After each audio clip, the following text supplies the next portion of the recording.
책임은 굳이 뭐안 내리셔도 도에서 하셨으니까. 그럼요. 그거는 그래서 그냥 오늘 실제 있는 문제들을 서로 말씀드리고 하는 게 좋지 않을까 그렇게 생각했습니다.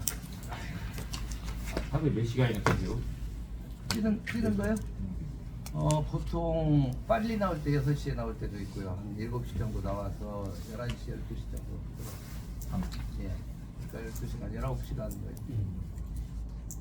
뭐 형님한테는 격려 얘기도 드렸어요? 아니요, 격려 안 해주죠. 그게 아니고, 이제 그분, 저는 이제 제가 뭐 저희 형이기도 하고, 그 다음에 제가 처음에 27살인가 94년에 형 같이 시작했으니까 온갖 욕을 다 먹고 뭐 다 알잖아요. 전 TV에서 그 양반 표정만 봐도 저 양반이 지금 몇 프로 열받았구나 뭐 이렇게 느낄 정도니까. 근데 이제 제가 스타일을 잘 알죠. 그분은 쉽게 말해서 뭐라고 해야 되나, 낯뜨거운 일을 못하고 혹시라도 뭐가 있으면 이렇게 안 하는 분이어서 경선 과정에서 뭐 본인이 나서서 뭘 하거나 이렇게 하지는 않을 거예요. 근데 이제 보이지 않는 선에서 왜 형제인데 저기 안 하겠어요. 그 양반이 표현하는 게 팔이 안으로 굽지 박수로 굽냐 뭐 이렇게 말씀하시는데 그럴 거라고 생각하고 있고요. 뭐 그분이 도움을 저한테 줘야 될 게 있고 제가 줘야 될 게 있으니까. 근데 우선은 제가 먼저 좀 하고 그 다음에 정말 필요한 게 있으면 이제 말씀드려야죠. 근데 이제 지난번에 하나 에피소드 말씀드리면 군산에서 이제 여기 전북 그 주민자치위원회 무슨 임원들 뭐 강연하셨거든요. 그날 이제 둘이 앉아 있는데 제가 뻘쭘하게 있다가 하여튼 무슨 말씀 안 듣게 제가 잘할게요 그랬어요. 그랬더니 그럼 보통 야 뭐 혹시 뭐 좋을 거 없냐 뭐 이렇게 얘기하는 게 일반적인 잖아요. 근데 저한테 그때도 공직자의 자세에 대해서 얘기를 하시더라고요. 훈시를 하시더라고요. 쉽게 말해서 공직자라는 건 자기 뭐 저기부터 한 점 티끌 부끄러움이 없어야 되고 어쩌고 저쩌고 하면서 그때는 모르는 것 같지만 나중에 때가 되면 다 알게 된다. 그래서 정말 마음에 새기고 해야 된다. 뭐 이런 말씀 하시더라고요. 근데 뭐 그런 분이 뭐 정리하시겠어요. 맨날 혼만 그 공약 지역이 완주 말고 완주는 예. 지금 어디 쪽에 지금 찾겠어요? 완주와 사실은 완주 말고는 거의 장수무주는 거의 가지도 않았고요. 왜냐면 이제 좀 건방진 말씀인지 모르겠는데 무진장은 언제라도 스타트 할 수 있다 이런 자신감이 좀 있어요 제가. 그래서 진화는 그래도 가깝고 하니까 좀 가는데 만약 행사나 뭐 이렇게 접촉면 주민 접촉면으로 생각하면 한 6대 2대 아니 무주는 거의 뭐 1도 안 되고 7대 2대 1 정도 뭐 그렇게 하고 있죠. 그래서 완주하고 친한 조금 가고 무주는 거의 안 가서 무주에서는 포기했냐 뭐 이런 얘기도 나오다 그러고 그렇게 하고 있습니다. 완주에 집중하고 있죠. 왜냐하면 특히 선거 문제까지 그렇게 되니까 저는 뭐 이쪽에 있을 생각이 커서 여기가 발길이 떠나지가 않네요. 어쨌든 간에 지금 현재 캠프 돌아가는 것 봐서는 상당히 유능한 인재들 많이 연구를 했습니다. 어떤 말인 것 같아요? 이제 조금 됐어요. 사실은 그렇게 된 것이 한 달이나 옛날에 왜냐면 제가 이제 올 1월, 2월부터 본격적으로 시작을 했으니까 뭐 조금 뭐 한다는 전북에서 한다는 선수들은 다 어디 다른 데가 있고 현역한테 가 있고 찾고 찾았는데 못 찾다가 이제 하나씩 세워서 이제 조금 됐죠. 살아가는 게 중요하죠. 의원들은 못하시죠? 의원들 다 그쪽에 저는 이제 완주를 활동을 시작하면서 철저하게 그냥 바닥부터 시작했어요. 그 바닥이라는 건 저하고 지인, 가까운 지인 한 표가 있든 두 표가 되어 있든 이 사람부터 이렇게 넓혀가는 전략 아니면 밑에서 이렇게 올라가는 얘기를 했는데 제가 오랜 경험으로 보면 의원들은 지금 아무리 제가 저기를 해도 이쪽으로 안 오죠. 절대. 아마 그분들은 1월이 지나고 2월 초 정도는 돼야 이렇게 되지 않을까. 그래서 1월 달 열심히 해서 좀 제가 가능성을 보이면 그때는 좀 일부라도 조금 뭐 응하지 않을까 이렇게 생각하고 있습니다. 무진장은 이제 좀 있고요. 상당히. 자체적으로 여러 명이 해봤어요. 아니요, 안 해봤어요. 사실은 지난번에 이제 뉴스원에서 한 것이 저는 뭐 이제 시기적으로도 그렇고 여러 가지 적절하지 않았다 이렇게 생각을 하는 게 많지만 그때도 저희도 얘기를 듣긴 들었어요. 그거 한다고. 근데 그 한 1, 2주 전에 1주인가 2주에 저희가 이제 옛날에 작년에 한번 해본 적 있거든요.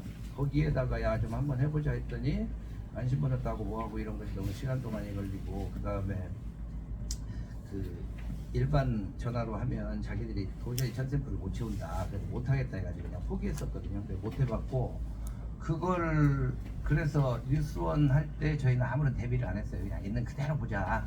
그래야 우리가 알 거 아니냐. 근데 이제 그걸 했는데 뭐 다른 캠프들은 다 막 돌리고 문자 돌리고 했더라고요. 그래서 그때 그 자료 말고는 아직은 아마 지난번에 도당에서 한번 했었던 모양인데 그 다음 저희 출판기념회 하던 날 돌아갔더라고요. 행사 막 하고 있는데 뭐 왔다고. 근데 이제 그거 같은 경우도 나중에 자료는 좀 달라 이렇게 했는데 뭐 자기들이 뭐 비공개해서 공개고 했다 해서 아직 확보를 못했고. 근데 이제 저는 그 생각이 있죠 그때. 현역들은 그거 하면서 다 이거 날렸거든요. 안의원도 그렇고.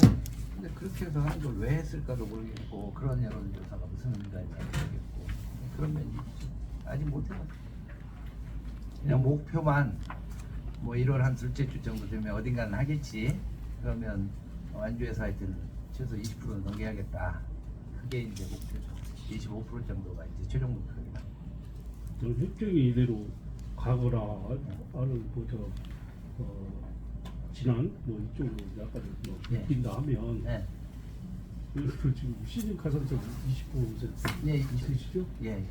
그러면은 그쪽에서 뭐 무진장 예를 들어 무진장에서 그래도 흔히 후학이 있으시고 활동하셨으니까 그 해적과 좀 이렇게 같이 붙어도 크게 밀리지는 않을 것 같고 그러니까 예를 들어 20% 먹고 25%면 40%가 넘는 것인데 그러니까 만약에 이제 현재 획정한 대로 완주 김제 임실이 된다. 그러면 이쪽 둘 다 현역이잖아요. 그러니까 어차피 뭐 비슷한 상황이고 그러면 이제 저도 그거 딱 하나는 선택을 안 할 수가 없겠죠. 어디로 갈지. 그러면 이제 저쪽으로 갈지 이쪽으로 갈지 그건 조금 딱 한 가지 고민을 좀 해봐야 될 것 같고요. 그래서 저는 뭐 지금은 무조건 그냥 완주만 올인한다 이런 생각이고 획정안이 선거구가 정확히 끝나면 그때 이제 2, 3일 안에 빨리 결정해야죠. 그렇게 생각합니다. 아 그러면 현역 의원께서는 획정안이 나왔을 시 완주를 끝까지 지킬 것이냐라는 질문을 저희가 한 적이 있어요. 예. 그러면 후보님도 지금 획정안이 나와야지만 입니까? 아니면 완주를 지키실 생각이 있으신지. 그러니까 저는 옛날부터 지금까지 똑같이 일관되게 말씀드리는 게 아까 말씀드렸던 1안 완주 임실 순창, 2안 뭐 완주 진안무주, 그 다음에 이제 만약 3안 완주 김제 임실이 이렇게 됐다고 했을 경우 1, 2안은 무조건 완주입니다. 저는 아까 완주 임실 순창, 완주 진안무주. 다만 완주 김제 임실일 때는 양쪽의 손익을 좀 따져봐야겠다. 근데 이제 저는 이쪽에 남고 싶다는 생각이 굉장히 강하고요. 그렇게. 왜냐면 국민들 입장에서는 그 부분이 지금 완주 국민 자체가 좀 많이 소외받고 있다라는 네. 입장이신 것 같아요. 그래서 자체적으로 그런 부분을 분명하게 좀 해주실 필요성이 있어서 여쭤본 거고요. 그 이번에 반박 자료 내셨을 때 네. 숨은 세력이라고 네. 하셨는데 네. 어떤 근거가 있어서 그런 말씀을 하셨는지 좀. 제가 이제 그 내용을 삼았던 것들은 뭐 그런 게 있어요. 아까 이제 말씀드렸지만 저는 제가 살아오면서 잘한 거 잘못한 거 뭐 한 거 그대로 그냥 평가받을 뿐이고 그걸 제가 평가하는 게 아니고 국민들이 어차피 하는 거니까 저는 그렇게 맡겨두고 싶지 뭐 그걸 뭐 꼭 감출 생각 어차피 알게 되는 거 감출 생각도 없고 다만 그분들도 분명히 아까 말씀드렸던 검증위의 기준에 그게 전혀 문제가 되지 않는다는 걸 알 거예요. 근데 마치 다른 손이 있어서 그거를 뭔가 구제한 것처럼 아니면 어떤 다른 뭐가 있는 것처럼 이런 게 이제 잘못됐다는 거죠. 그리고 그 전체적인 기조를 봤을 때 근데 그게 나왔을 때 사실은 그게 나오기 한 달 전 정도에 뭐 다른 캠프에 홍보 담당자가 저희 캠프 홍보 담당자한테 미리 예고를 했었어요. 12월에 큰 거 터진다, 너네 저거 한다 하더니 그게 나왔고 그리고 나서 바로 그날부터 당일날부터 예, 보셨겠지만 이렇게 딱 그 글, 그 홍보 담당자 글, 그 다음에 이렇게 다른 왜 캡처까지 해가지고 온 완주에 있는 밴드는 다 도배를 했어요. 근데 이거를 저희가 느끼기에 과연 개연성이 없다고 느낄 수 있겠느냐? 저는 이제 그렇게 생각합니다. 그러니까 저는 그렇게 생각합니다. 선거하면서 네거티브가 전혀 없을 수는 없죠, 솔직히. 근데 그것도 하는 방법이 있는 거고, 그 다음에 시기가 있잖아요. 지금 이제 초반전 들어가지도 않았는데 벌써부터 그걸로 시작하면 어떻게 하느냐. 저는 그런 생각이에요. 자기 걸 좀 보여주고 뭔가 조금 모자란다 싶으면 그때 누구나 할 수도 있고 하고 싶은 생각이 들죠. 근데 지금부터 했을 때 시기적으로도 그렇고 여러 가지로 적절치 않다. 좀 그렇게 생각해서 저는 그렇게 제 마음속으로는 확신을 갖고 있습니다.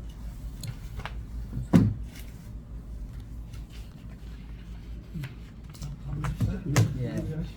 하여튼 뭐 아까 말씀드렸던 대로 지역 김재환 주임실에 대해서 제가 확실하게 말씀을 안 드리는 것은 이제 저는 뭐 저희 형의 영향이기도 그렇고 제 성격이기도 그렇고 말 바뀌거나 뭐 하는 걸 너무 싫어해가지고요. 사실 병적으로 싫어해서 지금 해놓고 나중에 나 몰라라고 떠나고 싶고 이렇지는 않거든요. 그래서 그런 측면이니까 그건 조금 이해해 주셨으면 좋겠고요. 하여튼 정치하는 사람들이 그렇게 안 했으면 좋겠습니다. 예, 감사합니다. 네. 네.